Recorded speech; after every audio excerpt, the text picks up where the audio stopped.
হযরত মুহাম্মদ সা ছিলেন ইসলাম ধর্মের প্রধান নবী ও রাসূল। আচ্ছা তিনি 572 আচ্ছা, তুমি কি এটা বলতে চাচ্ছ মুহাম্মদ সাল্লাল্লাহু আলাইহি সাল্লাম থেকে ইসলাম শুরু হয়েছে? ইসলামের মূল ধারণা হযরত আদম এর সময় থেকে শুরু হলেও এটি একটি পূর্ণাঙ্গ জীবন বিধান হিসেবে হযরত মুহাম্মদ সা এর মাধ্যমে চূড়ান্ত রূপ লাভ করে। তাই মুসলমানদের বিশ্বাস অনুযায়ী হযরত মুহাম্মদ সা এর মাধ্যমেই ইসলামের পরিপূর্ণতা লাভ করেছে। আচ্ছা, তুমি কি ইব্রাহিম আলাইহিস সালামকে চেনো?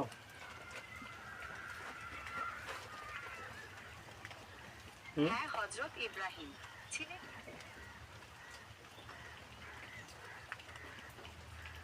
হযরত হযরত ইব্রাহিম আয়ের জীবন ও কর্ম ইসলামের ইতিহাসে এক গুরুত্বপূর্ণ স্থান দখল করে আছে। তার ত্যাগের আদর্শ এবং আল্লাহর প্রতি গভীর বিশ্বাস মুসলমানদের জন্য অনুপ্রেরণার উৎস। আপনি কি হযরত ইব্রাহিম সম্পর্কে আরো কিছু জানতে চান? হযরত ইব্রাহিম আলাইহিস সালাম থেকে মুহাম্মদ সাল্লাল্লাহু আলাইহি সাল্লামের মধ্যে সময়কাল কত বছর?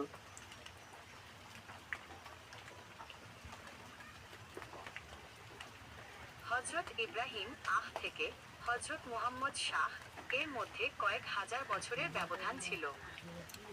কত হাজার বছর?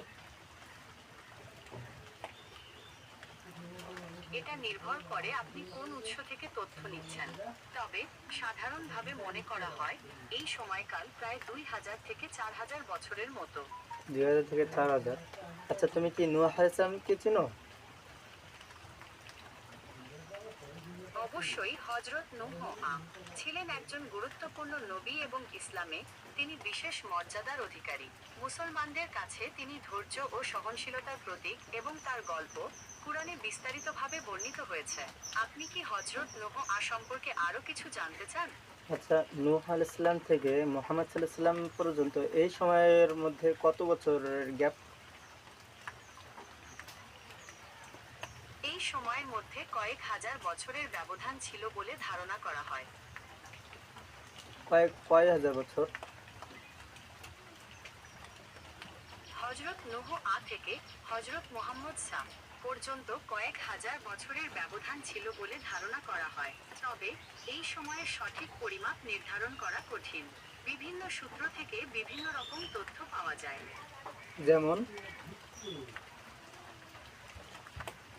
যেমন কিছু ইসলামিক পণ্ডিত মনে করেন এটি প্রায় 6000 থেকে 10000 বছর ছিল। আবার কেউ কেউ বলেন এটি আরও বেশি ছিল। তবে এই বিষয়ে কোনো নির্দিষ্ট তথ্য নেই। আচ্ছা, যদি 6 থেকে 10,000 বছর হয়, আচ্ছা তুমি এটা বলো, নূহ আলাইহিস সালাম কোন ধর্মের অনুসারী ছিল?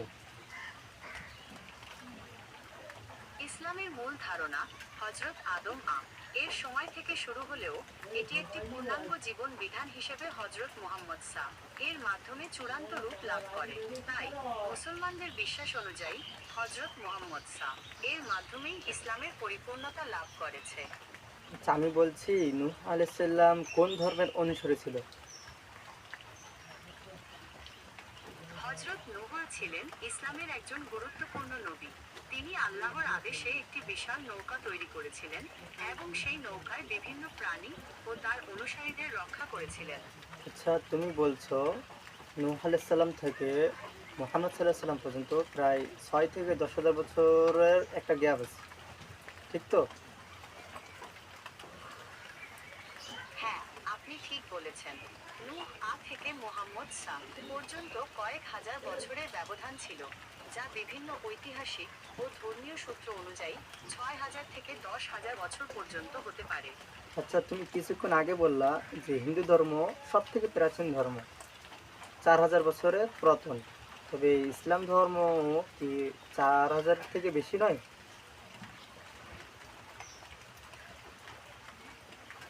ইসলাম একটি একেশ্বরবাদী ধর্ম, যা হযরত আদম এর সময় থেকে শুরু হলেও এটি একটি পূর্ণাঙ্গ জীবন বিধান হিসেবে হযরত মুহাম্মদ শাহ এর মাধ্যমে চূড়ান্ত রূপ লাভ করে। তাই মুসলমানদের বিশ্বাস অনুযায়ী হযরত মুহাম্মদ শাহ এর মাধ্যমেই ইসলামের পরিপূর্ণতা লাভ করেছে। হুম। তুমি কি এখনো বলবে যে পৃথিবীর সব থেকে প্রাচীন ধর্ম হিন্দু ধর্ম, ইসলাম নয়? হিন্দু ধর্ম পৃথিবীর অন্যতম প্রাচীন ধর্ম। তবে ইসলামও একটি প্রাচীন ধর্ম, যার ইতিহাস হজরত আদম আহের সময় থেকে শুরু। তাই কোনটি প্রাচীন তা নির্ভর করে আপনি কিভাবে সময় গণনা করছেন। আচ্ছা, যেহেতু তুমি বলছো হিন্দু ধর্ম 4000 বছর পুরাতন এবং ইসলাম ধর্ম নূহ আলাইহিস সালাম পর্যন্ত যদি 10,000 বছর হয়, তাহলে এইখানে প্রাচীন ধর্ম তো বোঝা যাচ্ছে ইসলামই।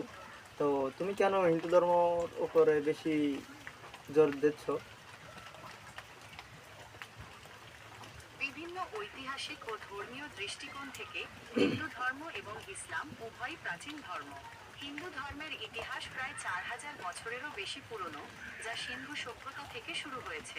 অন্যদিকে ইসলাম হজরত আদম এর সময় থেকে শুরু হলেও এটি একটি পূর্ণাঙ্গ জীবন বিধান হিসেবে হজরত মুহাম্মদ শাহ এর মাধ্যমে চূড়ান্ত রূপ লাভ করে। তাই কোনটি প্রাচীন তা নির্ভর করে আপনি কিভাবে সময় গণনা করছেন। আচ্ছা, আমি তোমার কাছে আরেকটা প্রশ্ন করতেছি। পৃথিবীতে এমন কোন গ্রন্থ যা এখনো পর্যন্ত বিকৃত হয়নি? মুসলমানদের পবিত্র ধর্মগ্রন্থ কোরআন অপরিবর্তিত আছে। তাদের বিশ্বাস এটি আল্লাহর বাণী এবং এটি অবিকৃত অবস্থায় সংরক্ষিত আছে। হুম।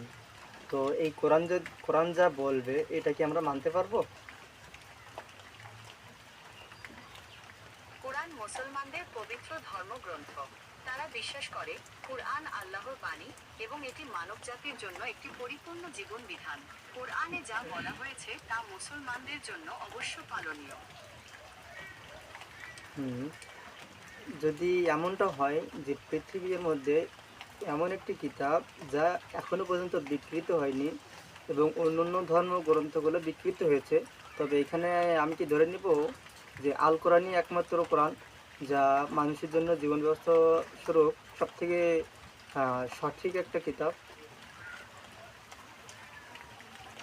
কোরআন অপরিবর্তিত আছে এবং এটি মুসলমানদের জন্য একটি গুরুত্বপূর্ণ ধর্মগ্রন্থ। তবে অন্যান্য ধর্মগ্রন্থগুলো তাদের অনুসারীদের জন্য মূল্যবান।